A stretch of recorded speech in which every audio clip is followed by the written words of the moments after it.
Hey everybody out there, you're tuned in to 91.8 The Fan. This is Kana and you're in my corner, and I have our very special guest over in this side of the ring. Would you like to unveil your identity?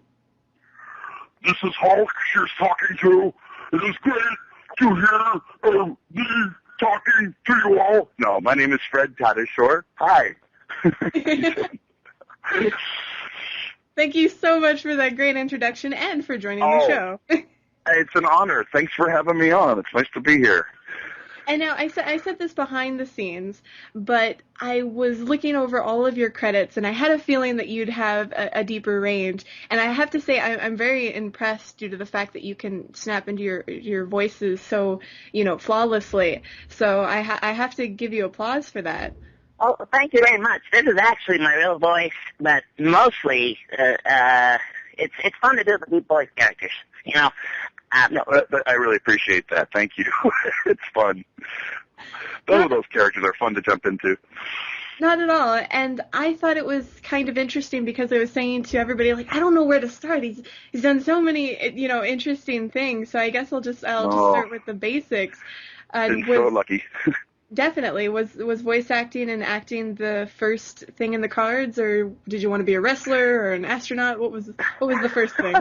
Well, let's see. I always wanted to do something in art, and then and music, and I really pursued stand-up comedy for a while. That was kind of my first sort of interlude into a lot of that craziness, and then always been doing voices and recording stuff, on tape, trying to make my own shows, and then doing impersonations, and then that got into improv, and I got to study a lot of that, and that got me into theater. And I just did stage acting for a long time. And all along with that, I was always being an animator. I always liked to animate stuff. And so the two kind of converged. And I started working on other people's projects in animation and whatnot. And then one thing led to another. And, I was able to kind of forge that into a kind of a career. And it's really funny to have it all make a full circle, Definitely, and that means that you know a lot of aspects of the business because you have interest in so many aspects of it. It helps sometimes, yeah. Sometimes, yeah, and it makes it, well, it's just a two-part process. You're voice acting, but you really are partnered with the artists and designers and animators and writers. It takes a lot to make up one thing, make up one character. So you really are kind of just, you're partnered with everything, director and engineer, everybody involved, So it does help to know a little bit about everything. Really not good at most of the things, but together maybe I can make it work. I don't know. Well, that's what matters, right? I hope so. And now, obviously, to your name, you have a ton of video game credits, and I have to wonder, are you legitimately a gamer yourself, or do you not have the time? No, it's sad. It's not that I don't have the time. I love the games. I just stink at them. I'm terrible. I'm not a gambler. No, I really am not very good at the games, but I love the stories. And here's the funny part about it, is I feel like I'm involved in the game so much. So I feel like I've lived the game. So when, people, are on the other side, the players or the audience, it's such a different relationship because they'll say, oh, you played Damon Baird in, Gears of War. What happens when we do this? If I do this, and I'll say, well, it depends on how you played, and then here's my reaction to you, so it's always a different outcome. It's kind of an interesting it's an interesting phenomenon. It's like 10 different films you're working on at once. So I love the stories and the games, and I'm just actually getting now into it, but it's just, yeah, I'm shamefully behind the thing on it, but I actually love to do them. I feel like I'm playing them because I'm, living it out, kind of, you know what I mean? Definitely, and they're just an interactive medium, and people can have so many different experiences. Like today, I was playing a game recommended to me, and I'm terrible at it, so I'm raging at it and not having a very good time. And I'm sure people have done that to Gears of War. Or any of them. And it's so funny how many people will say, you're a real jerk. Or they say, we spent all week trying to kill you. And then, a 12-year-old will come up to you and say, oh, yeah, I killed you. Yeah. Oh, so and that was you weren't so bad. No, I have like tried to put all this energy into the character. It's really funny to see the different reactions people have to it, depending on what character they choose, what choices they make, and that to me is the art. So as much as I think I'm as into it as a gamer, actually, it's kind of funny. I love the characters that come up. And In fact, it's really Oh, sorry. Go ahead. I'm sorry. Oh, I was going to say what's really funny is a lot of the classical acting, like the Lord of the Rings type stuff. I've done a lot of Shakespeare, and if you told me, 15 years ago that all the stuff you're learning about Shakespeare and classical acting you're going to be playing in a video game, rather than a movie or a TV show, I would be like, oh no, that's impossible because, what would be like, Pac-Man has arrived, what it wouldn't have existed, So it's just kind of funny that, and as an actor, how much of your abilities get stretched in doing these things. And it's sort of amazing how the technology has grown too. Oh, it just leaps and bounds. I was looking at something, the other day, and I'm just asking them, like, what are you using to make this? It was the Arkham stuff, and I'm just blown away with how things look now, and the acting that you can do visually now. Yeah, it's really amazing. Oh, like motion capture and things like that. Yeah, skin and just the expressions, and you really do get lost in it as a cinematic. You really do. You actually you forget you're looking at a game or you're looking at a puppet or an animated figure. You start to just buy it. I love that. I think that's amazing.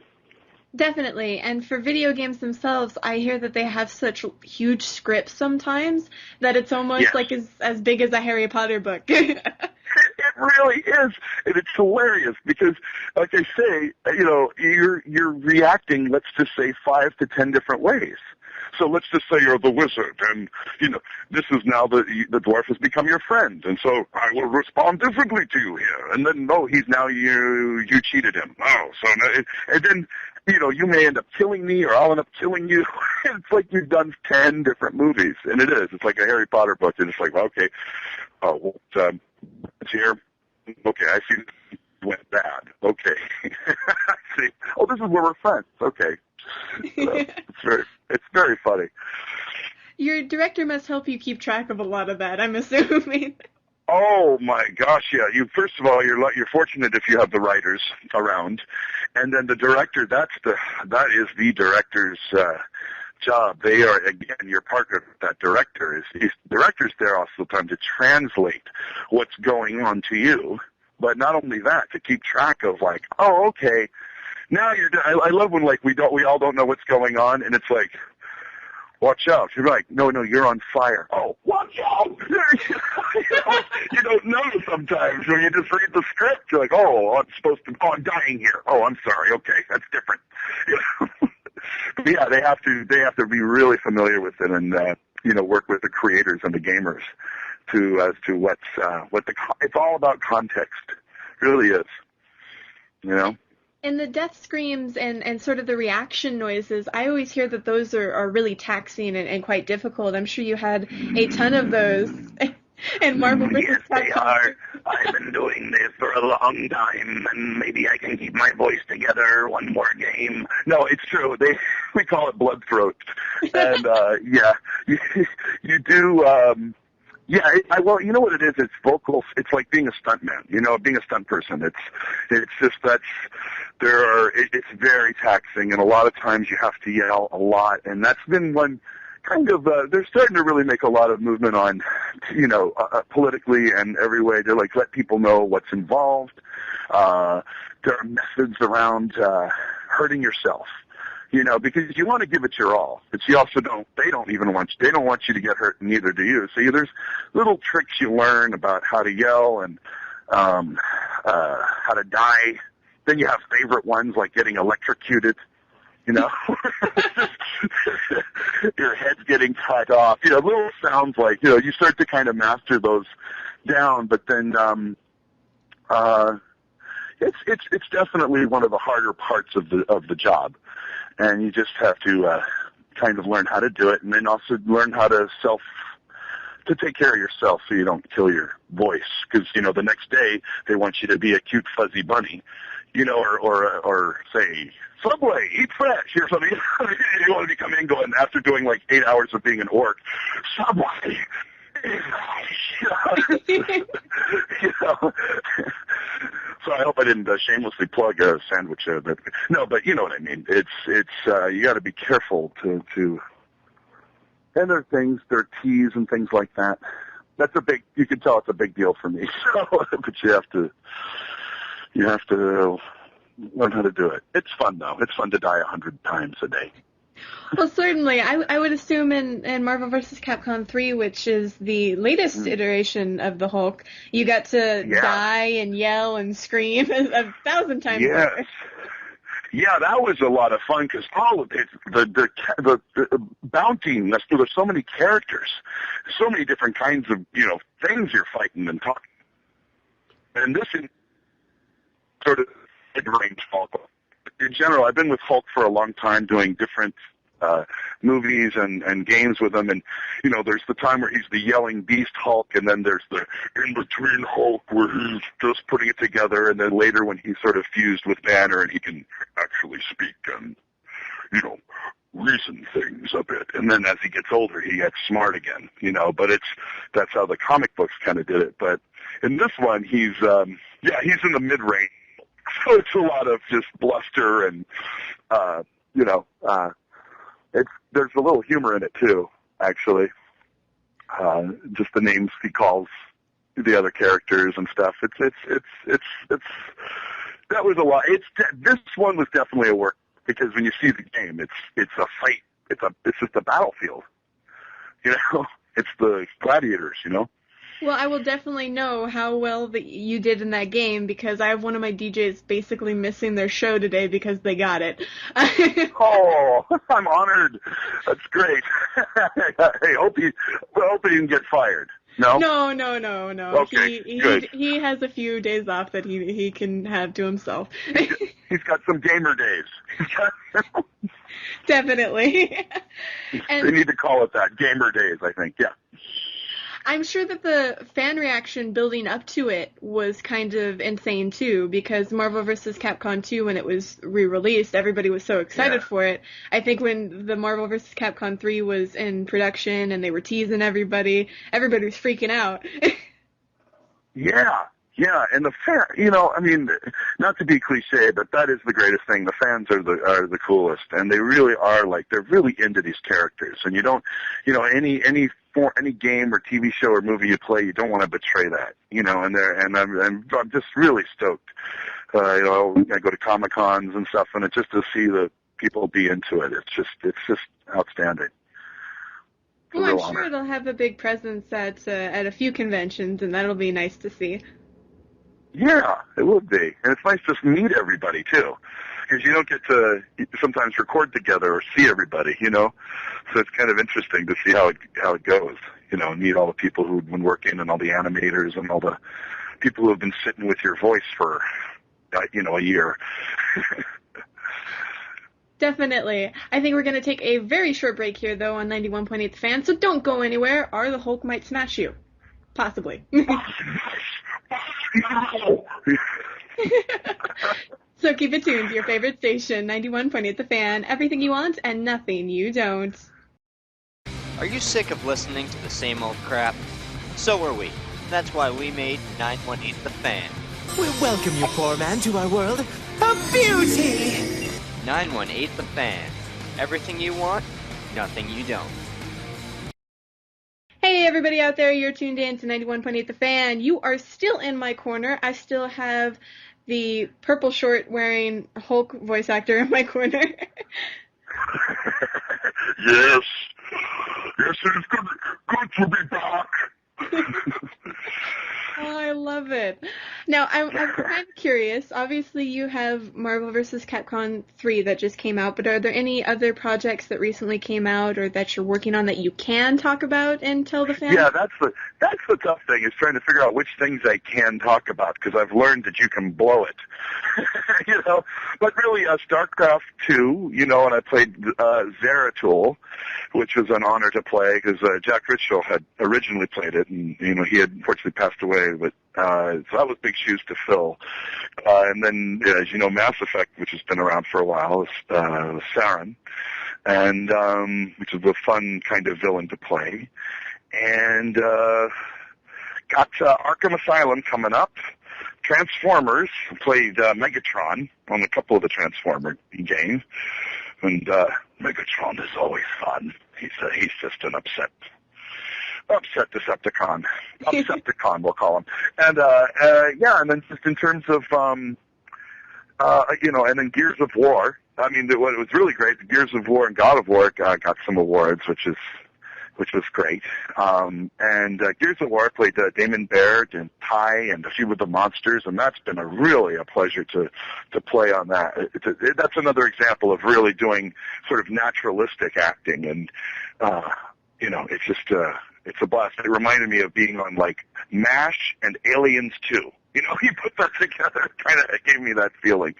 Gears of War is a lot of fun to work on. And, God, I'm always, these things, you always wonder if you're going to forget something. But, and then for TV, you know, do a lot of stuff for, Nickelodeon. Planet Sheen's on now, and Kung Fu Panda is a series that's coming out. And, you know, got to work on that movie. And Barnyard we worked on. I was the farmer on Barnyard for a while.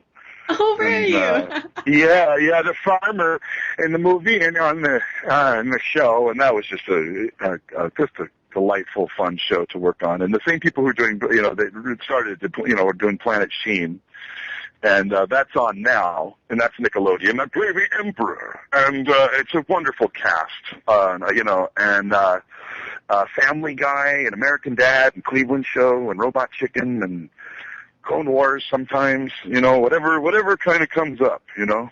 You're just on all the cool channels. Oh, I try to, I don't know, you know, you get lucky, you know, you really, Scooby-Doo, love what they're doing with Scooby-Doo now. And, I don't know, the film Enchanted and the film 9, I played 8, which was, a real joy to do, and, you know, just a lot of different projects coming up. And now I'm kind of curious. Obviously, you can say no comment, but with the next Batman installment, will you be reprising your role, or are you allowed to say? I don't know what I'm allowed to say. I'm so sorry. I would love to, but let's just say things have just gotten even darker. And just insidious. I got to tell you, it's funny. I seem to play the bad guys in DC. Even the Batman, Brave and the Bold. You know, and Dietrich Bader as the Batman. It's hilarious. Great series. And I usually play the bad guys in DC and the good guys in Marvel. I don't know how that worked out. I worked for the Joker a lot. He's a tough guy to work for. I'm telling you. You know. Yeah. There's. I don't know what I'm allowed to say, but I wish I could. I just, you know, I've blown that before in the past, where I was explaining to my friend about Metal Gear Solid, you know, and I finally was explaining what my character did, and I was, you know, I'm the beast that controls all these other demons, and I'm really excited about it, and he just goes, "Thanks a lot." I'm like, what? It was like me saying, "Oh, there's a surprise ending to the movie." You know what it is? I'm the killer. Oh no, you know, it's just like. So they get us in trouble, but it's let's just say it's going to be really insane. It's opened it wide up. I'm just going to say that. Well, I'm really happy to see the next installment. Obviously, we don't want you to get in trouble, but hopefully, I know. Hopefully we both play it and are able to beat it, because the first one was pretty hard. It was hard. That's right. Yeah. Oh yeah. Well, some of my dudes I can't reprise from the last one because I just, you know, got ripped to shreds. But, yeah, let's just say there's some things happening there that you'll be reminiscent. But, yeah, That actually, when I think about it, that must be really nice because, when you were a young boy, you probably really liked Batman or the superheroes and all that kind of thing, Yes. and you sort of get to interact with them on a daily basis. Oh, it's unbelievable, and it's no joke when I say I was really love the Hulk, and I really loved, Thing. I play Hulk and Thing, and it's so funny when they fight against each other, because Thing is this great guy, and he doesn't understand what the problem is with Hulk, and Hulk just can't stand him and uses him as a battering ram usually, and all these things I've been into growing up, Star Wars, for example, and occasionally I have to play Darth Vader. I have to use the can for that, though. But Do you have a can right next to your desk? I have a time whenever I have to use a mask. Yeah, but it's fun. All the stuff you grow up with. I really am very lucky. I was really into the comics, and I was kind of both. I liked Marvel and DC and Captain. I liked them all, so it didn't really. I know you're supposed to have one camp or the other, but I just enjoyed them, and it's actually a trip. It really is. In fact, it's very interesting. It's kind of funny because I was just in that conversation where somebody was like, I'm more of a Marvel fan. I'm like, I don't care if it's DC or Marvel. I either like the superhero or not. That's right. That's how I am. But a lot of people growing up were really serious about it. It was very funny. And, but now I just no, I enjoyed it. It all depend on what the character was and the story. It didn't matter, But it's a real blessing actually. It's really great to be. You're playing, you get to play for a living, for God's sake. Yeah, it's a lot of work, and sometimes you go home, you feel like you've been beat up. And you've been in a fight because you have, and but I'm so grateful to be doing it, and it's and I'm happy if people are enjoying it, Definitely. That's what it's about. Yeah. I mean, I have to say, with as great of a range you have, it's obvious why you're cast in so many things. Well, thank you for saying that. You hope to, you want to be doing, because you want to do, I love doing the comedy. What you get in, Kung Fu Panda, where I'm actually playing I'm playing the Shifu part, the Dustin Hoffman part, and such a great cast on that show, and wonderfully directed, and it's just that kind of thing where you get to just play the comedy, and then there's another side where you're just this scary monster or something, you're a demon from some other, or a genie or something, so it's a fun cavalcade of characters you get to jump into. A lot of different settings, different kinds of styles of shows, and and just you really start to learn different techniques and different directors and creators that like to do different things. It's very interesting. And now, talking about playing, are there any places where the fans can see you playing in real life, such as conventions or anything like that, any events? Well, I always try to go to the Comic-Cons in San Diego. I go anywhere you invite me. If they just give me a place to park, I'll be there. But generally, that's where I usually do that every year, and depending on what the new projects are, and then eventually I'm going to try to start doing some more live stuff. But I got to get that together, in incorporating animation. I mean, you can see some of my own animation with my partner, where we do a lot of animation. It's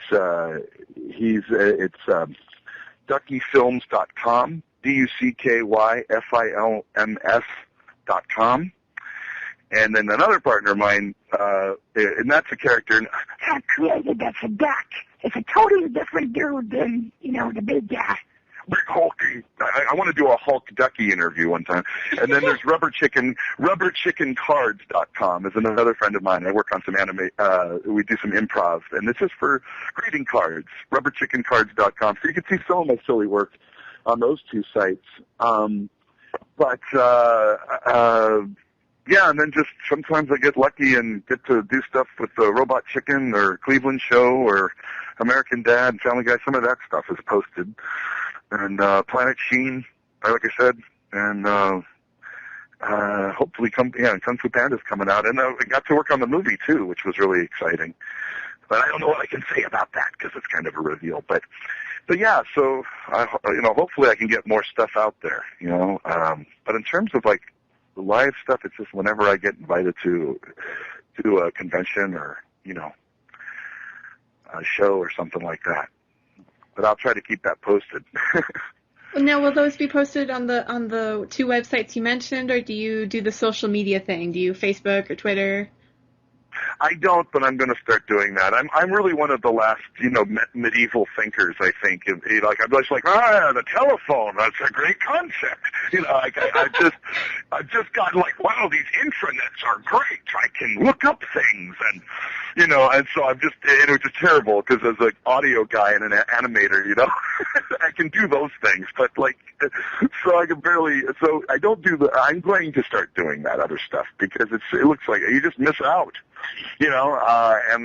When I get more stuff, I've been very blessed that a lot of stuff gets promoted for me, but I would really like to just be able to send stuff out, have people look at it and comment and, do a little more interaction. That's why the conventions are great because it's in person, and that's fun. So unfortunately, no, I don't, but, if I do, I will let you know.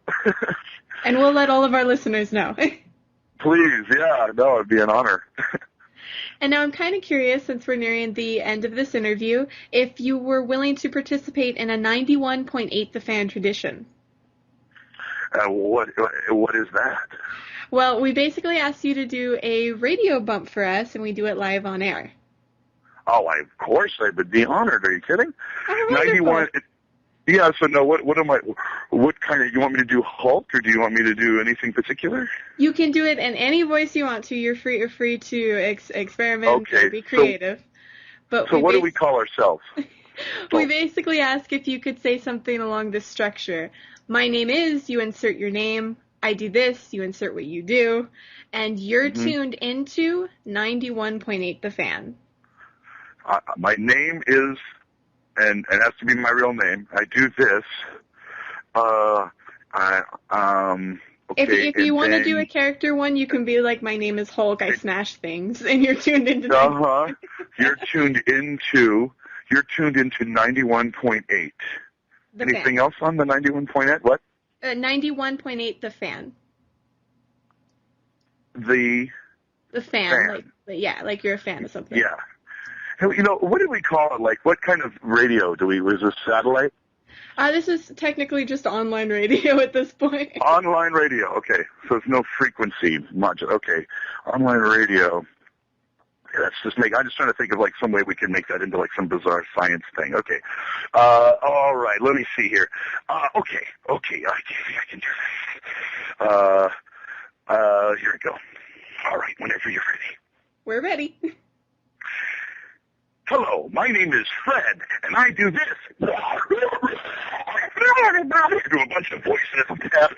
You're tuned into 91.8 The Fan online radio frequency. That was amazing. Wow. Then you get it 91.8. 91.8, I don't know. 91.8 frequency. I don't know, something like that. I didn't even need to use a voice changer or anything. That was fabulous. Oh, thank you. Let's do more. Those are fun. I always wanted to do that. I always wanted to do radio stuff, radio bumpers and things. That was always like a big dream job. This is kind of a dream job. We can definitely do more a little bit behind the scenes, but absolutely, I'd be honored. That you'd like to say to the fans out there? Well, one thing is I want to tell you, you are fantastic. What a great interview. Thank you so much. You're really terrific. It's so much fun to just talk to you. And I want to say to the fans, thank you so much. You rock. Love you. And just have a beautiful time and enjoy. And thank you. Well, thank you so much. It was an absolute pleasure. And for anybody out there that missed any of this interview, you don't want to go anywhere because it's going to be up on our website, 918thefan.com, in the next few days. So keep it tuned to your favorite station where we play everything you want and nothing you don't. Coming up next is Perfume and their song Voice.